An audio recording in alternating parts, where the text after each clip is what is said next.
Years have left their old party and are now voting for Trump. Latina Brown and Madeline Brame.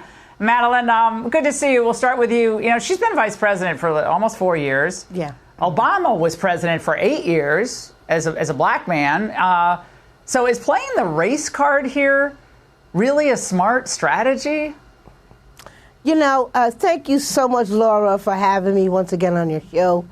It is absolutely the most silliest thing that they could possibly do, because most African Americans know that the illegals' benefit card is worth more than our worthless black card.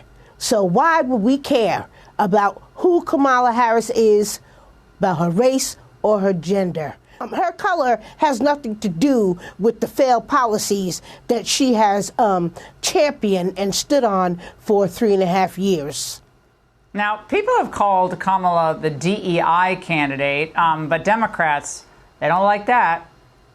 Whenever you hear DEI, I want you to think about the N-word. I want you to think about racial slurs. That's what they actually mean.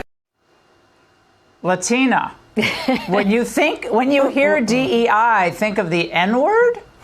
That's where they are? That's it? Well, you know, Laura, thank you for having me on. I just want to say this. The Democrats are full of crap. And I think that they know that the American people can see through the crap that they're pushing and circulating out there to the black community. If anything, the Democrats, they're the ones who are sowing division in the community, in this country. They're not about uniting everyone together. They're about themselves. They're about power. They're about division.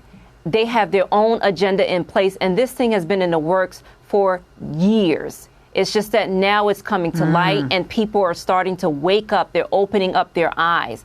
And I'm going to tell you something. The black community, we will not support her.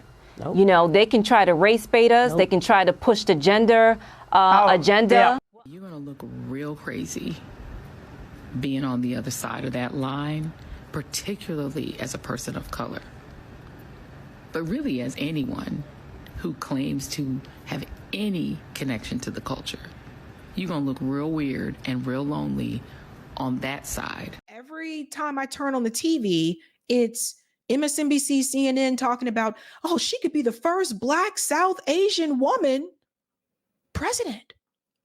She could break all kind of barriers. We could have our first female president. And they're focusing on that. I've also seen Republican media pundits also focusing on the identity, which I think is a mistake across the board. I'm seeing them say, oh, she's a DEI hire and da-da-da. I think that's going to backfire for both parties. Because when you're focusing on the identity, that means people are not focusing enough on her policies and the way that she acted as a prosecutor, her record. I think that should be front and center.